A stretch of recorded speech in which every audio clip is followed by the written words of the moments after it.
Good evening everyone, Ragewood here, back with another Godforge video, and in today's video we are going to be reacting to some of the points brought up in the latest Fateless podcast with Mr. Sneaky. Now I did watch this earlier and I have made a note of things to pick out in particular, but if you want to watch the entire thing without my spiel over the top, I'll put a link down in the pinned comments below. So, without further ado, let's get into it.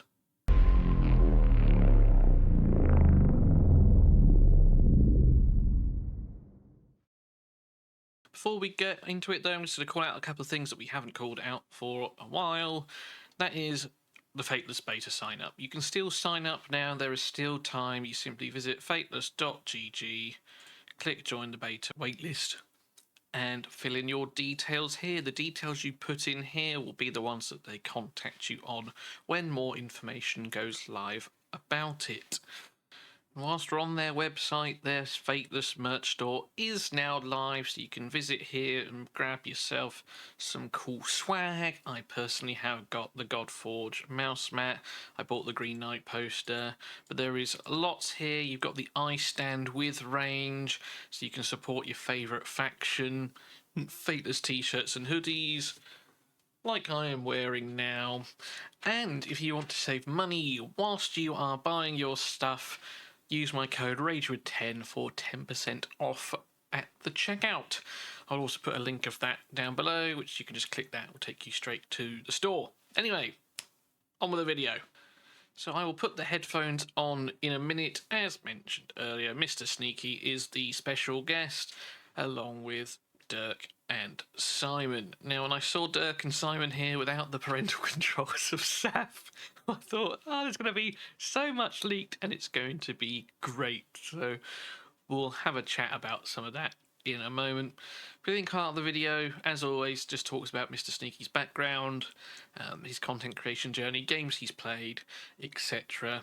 So do go check out his channel. I'll put a link to that down below. But he's done a lot of beta tests, which is why the topic for today is around the beta, what we can't expect, that kind of stuff. It's a very hot topic. It's actually my most viewed Godforge video was talking about the beta. So we will grab some headphones and we will dive into it. So what's interesting to me then, so we had a bit of a chat about this before we got going, but people call different parts of game development different things. So we're planning a beta where it's literally like we want people to come in and test the systems we've built so far, the kind of like core loop of player progression or hero progression, I guess, some of the sort of dungeon mechanics to make sure they feel good. So for some people that might even be an alpha, probably is an alpha in today's kind of like terminology. I know, Dirk, you've got some strong views on this. Yeah, I can feel Dirk starting to bubble up here. I was just joking because there's only like that kind of like seeing like an arms race and what they're calling your testing phases now. Because it used to be about the beta test, and the beta test was usually closed beta, and that was something you had to sign up for. You'd probably be that closely following the game. You're really excited to get in, and you go into it with the expectation that the game was not complete. You are testing systems like what we need, and that you would actually be actively reporting bugs. Like usually when you would join a beta, they'd give you like some sort of like form or something in a digital form that you'd be able to fill out and actually report bugs. Now I feel like eventually that turned into like closed beta was that, and then open beta was like the stress test of the servers, and then open beta became just soft launch. It was like companies find out they can be like, no, there might be a lot of bugs when we release, but let's call it a beta. And then we just get to avoid all flack on that. Well, I feel like.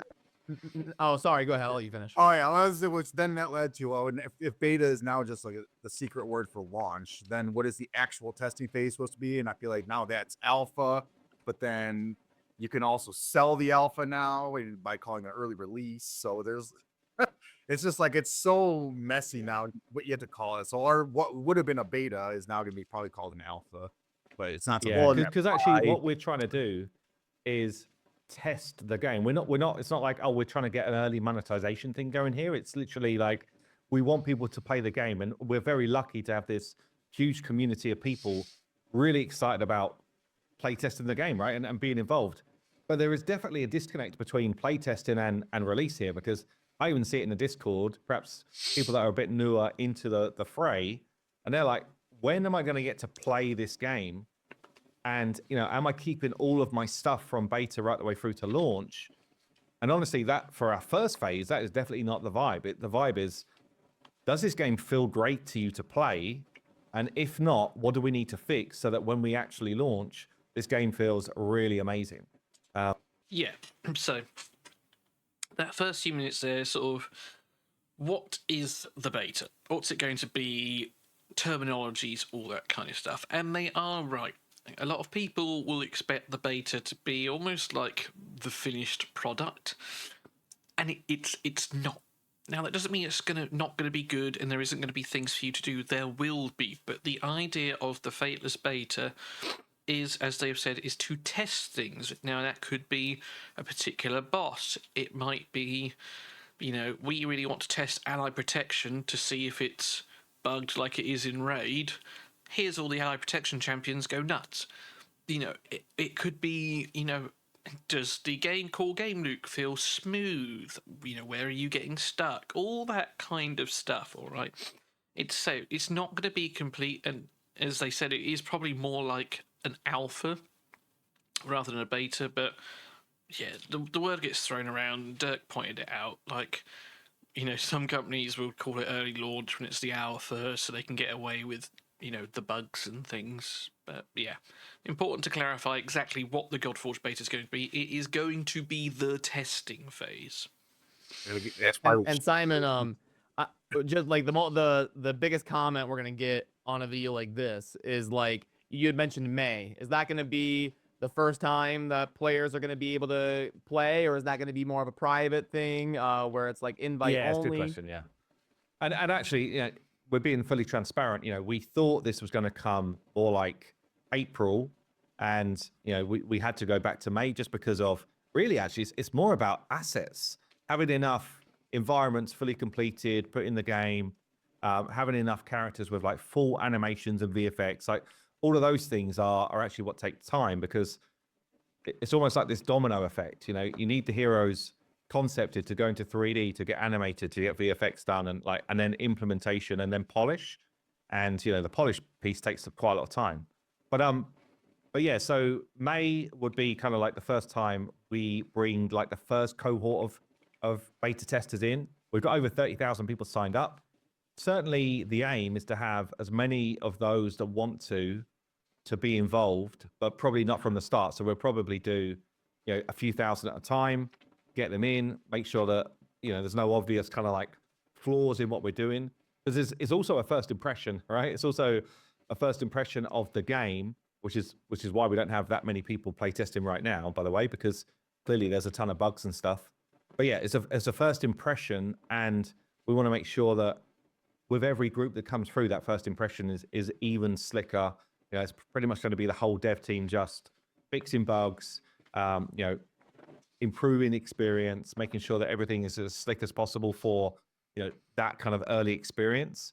And then actually, so throughout the probably May, June, we'll have a ton of feedback. So we'll be collecting metrics around what areas of the game do people stop playing on, how long are people coming in and actually play testing for, are people coming back the next day to go again, all of these different things. So we start to test various metrics, which informs us where there's pain points or where the game doesn't feel good, honestly. And then that kind of like evolves. So hopefully by the end of the beta test, basically anyone who signed up will have had a spot and played as much as they wanted to, or a decent amount, for us then to move on to kind of like that soft launch phase, which is coming more towards Q3, Q4 in the year, probably more like Q4, honestly. So, important thing to note there, like, when's it going to be? Now, they've said May, and if you have ever visited my site, I'll bring it up now.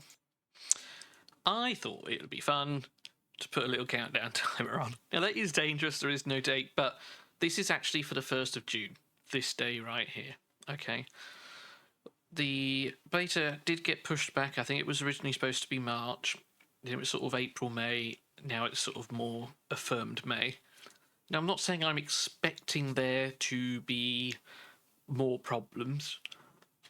But there's always the possibility, and I think it's important for, any company, whether it's Fateless, whether it was when I was selling leisure vehicles, is to manage the expectation of your customer base or player base, for example. In a way, you want to sort of under-promise to then over-deliver, because you'll look good that way. If you do it the other way around, the pitchforks are out.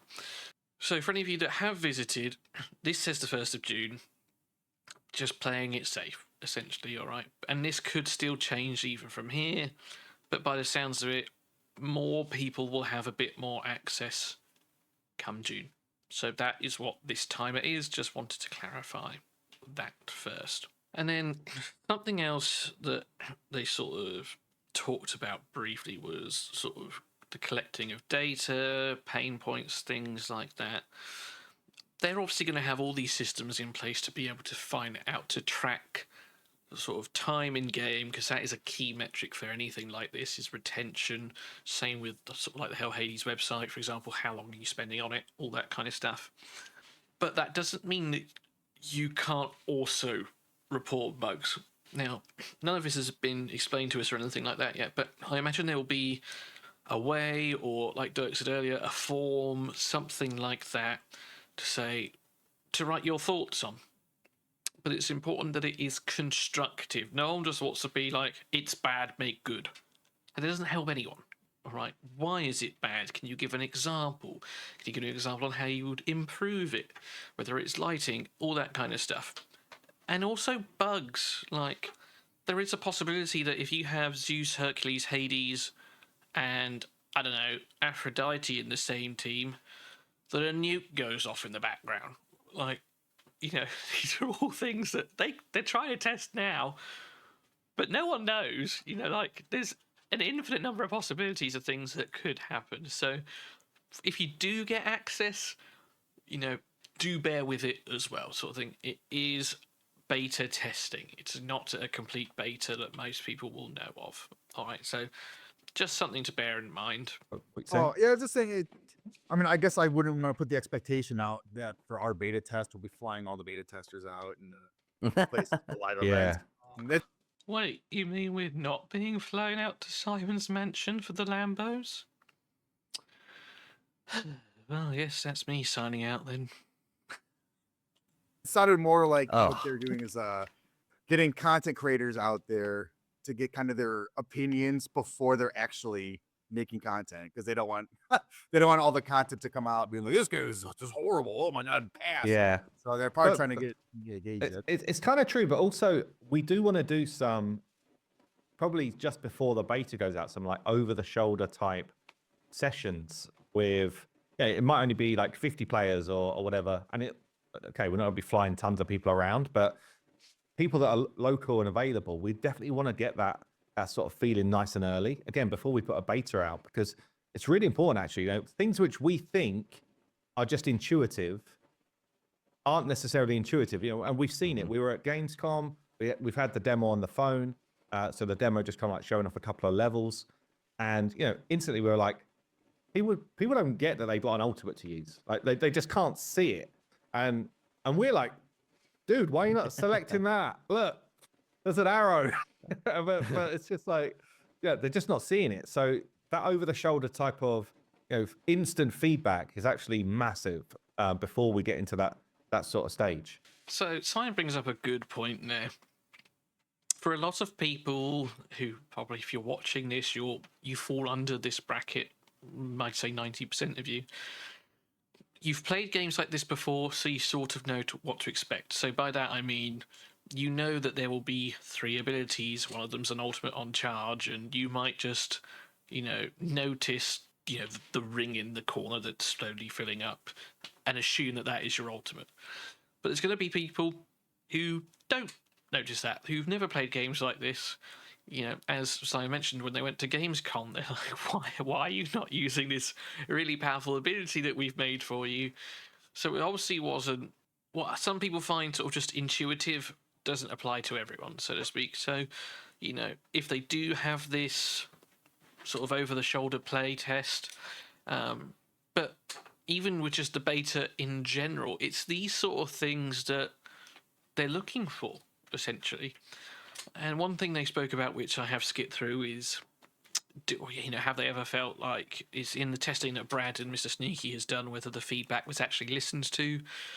The first answer was just like, no, not at all. So, but I have faith in Fateless that, okay, whilst, half the player base might not like, I don't know, something, Fateless aren't necessarily obliged to do it. There might be a reason why it's put like that. But I do have faith, and I've said it before, that they are going to listen more to the community than anyone else, any other game development studio has in the past. And, that fills me with confidence, at least. And I learned from doing it at these different in-person events that it's actually, like, even from a business perspective, it's cost effective, because when you get all these creators and people together, now they're kind of naturally, organically talking. You get me and Darth there for Warcraft Rumble, and it's like, dude, we should start a clan, like we should do a collab, we should make a channel. And they don't have to pay for any of that. This is just organic conversations that happen when you get people together and they want to team up and they want to do content and they kind of get excited for the launch of the game. So yeah, it would be great if we could actually pull something like that off.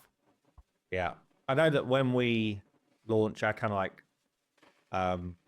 our normalized PvP mode, and originally it was going to be on launch. It's probably not going to be on launch anymore. We're going to go for the kind of like normalized roguelite on launch, and then the PvP will come a bit later. But we definitely want to do that at an event. It's like a big streamer stroke content creator. Sign me up.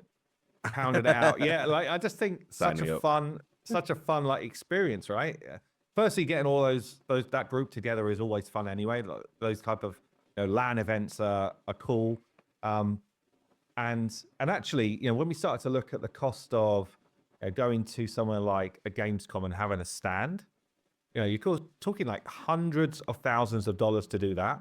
It's actually cheaper to get a bunch of content creators that are really passionate about what you're doing in a space, literally hire somewhere, create an environment around it, even like create this type of, let's say we went for like an Avalon themed type of area, get a couple of people in cosplay, like all of that is way cheaper than having a stand at Gamescom. So that direction, where I feel like it probably suits our community even more anyway, is quite interesting. So sounds like you'd be down for that though. Yeah, Yeah. definitely. I think So, a couple of really good points there. Something that's just going to piggyback off Brad. The best form of marketing for any business is word of mouth, and positive sort of word of mouth, because it's free. All you gotta do is make one good impression. And when I was working again selling caravans for my dad, all you gotta do is give one customer a positive experience, who will then tell their friends, be like, oh, we purchased from this place, you should go there too. They come along. We haven't spent a penny advertising the business. They have just gone and done it. And the same can be applied to any business. It doesn't matter what the service or the product that you are providing. Word of mouth is the best form of marketing because it is free. And yeah, getting all of these like-minded people in a room, as Brad said, you're going to get organic ideas, and people want to make collabs and things like that. Also, from the point of view that you now have a personal connection with this person, rather than just you looking at me through a screen, and vice versa. Secondly, again, I said in a Christmas wish list last year that I would love to have like a Fateless con, not BlizzCon, but that kind of thing, where Godforge is there, their second game, which is a shooter of some sort, and then their third game, which is some sort of like Hearthstone sort of thing. That would be my dream, to attend to one of those. And then, as Simon said, it is often cheaper. I'm off to the NEC in a couple of weeks to help out my dad. And we work on the manufacturer's stand, just because having your own one is so, like, for like a 2x2 square was tens of thousands, and you just like, it's just no point. Whereas you hire a hall, a space, something like that, have a LAN party, have like 10 or 12 rows of 5 computers, just everyone playing the same game. It's such a cool environment, and say chances are it's probably going to be way cheaper down the line. So yeah, all for that. If Fateless Con happens, sign me up. You know, I'm not a good cosplayer, but if that's what gets me in, I will be there. Well, and obviously that's why games like this, if we can get that same sort of spirit but online, where you can get with communities of people that want to do the same stuff as you, that's why we're so community focused, honestly, because we want a whole bunch of our game modes to at least need to have someone around you that to enjoy the game mode with. Like we want for that to be quite high in our priority list, I'd say. You know, a lot of the features we're kind of like designing out. It's like, right, okay, what's the kind of clan or guild or whatever we're going to call it in the end, vibe around this? Like, how does it make an impact to other players that you're playing with?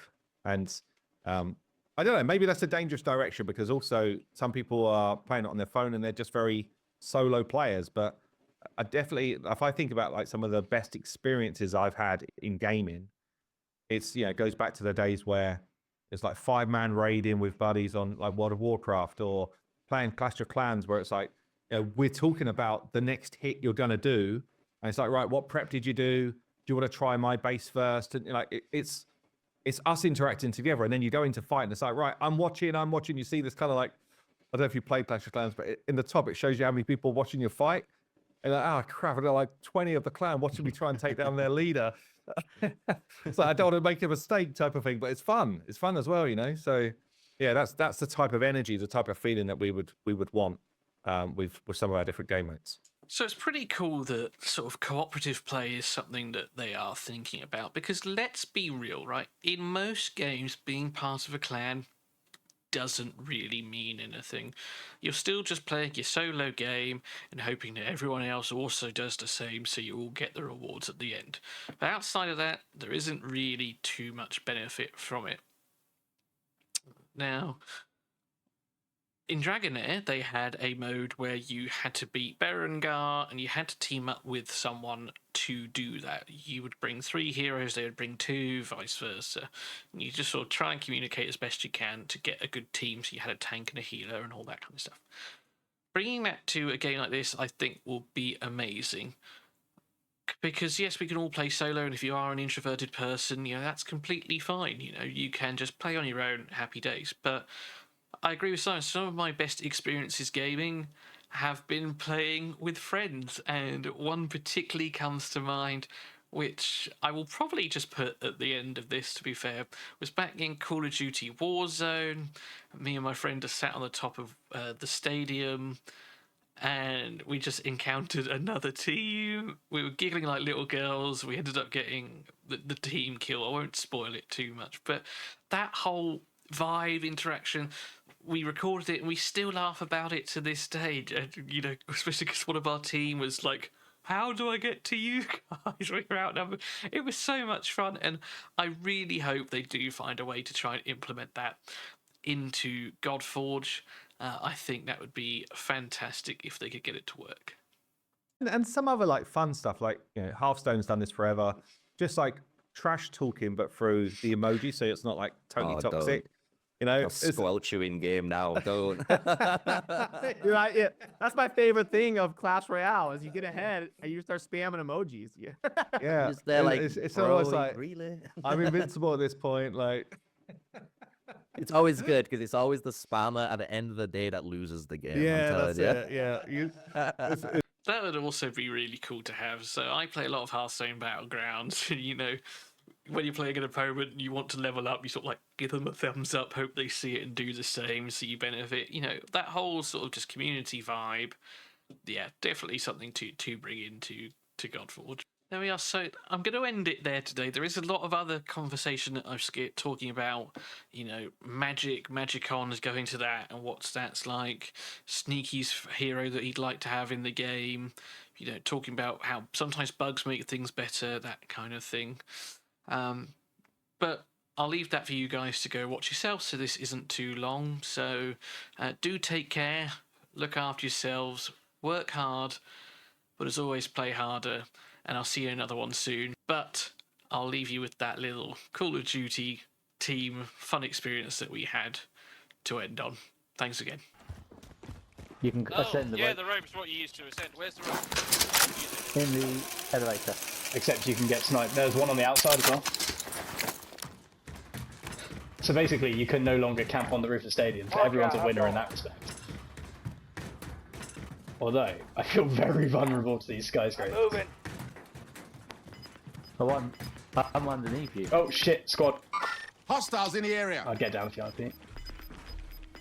They're on the roof with us. Pinged where we are. They're on the roof with us. Gas moving I'm not exaggerating. I'm head down. Let's hang on this corner, and if they come to us, like, we can annihilate them. We've got to pick our targets at the same time. Everyone's I might here. switch We're to the LMG. Yeah, I'm very much LMG right now. I've got whoever's on the left. Okay. Okay, I don't see them. I'm watching Ben. Oh They're shit! still there. Should we want to creep up on them? Yeah. Oh wait, we've both got synthetic fleems. Yeah. Oh, they're still there. Oh, come on. They're still there. Come on! Have you got a grenade or anything? Oh, we need to get closer so I can hit our shots. I got a proximity mine. Fucking hell, I'm just crawling. They're gonna move before we... Oh, fucking hell. Yeah. Okay, well, let's just try not to move too much. I don't want to open fire! No, I don't. Because we could miss all of our shots. Yeah. Okay, if they come to us... Oh, they just jumped off. No? Okay. Yeah. Fucking hell, they're I need idiots. a card. Ben, this is can't too really stressful hit. right now. How have they not spotted us? Fuck me. You're so much closer than I am. Okay, here's his mate. I want to take them out, but they keep bloody moving.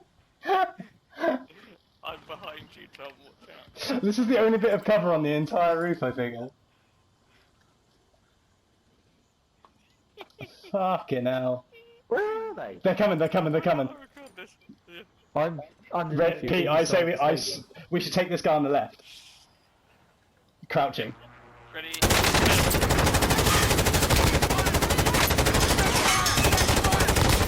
Oh yes! Smashed it! Record that. Record I think it really is. I think it does it by default. Oh, mate. Fuck! Jump! Oh, fuck. Jump off! Oh my god!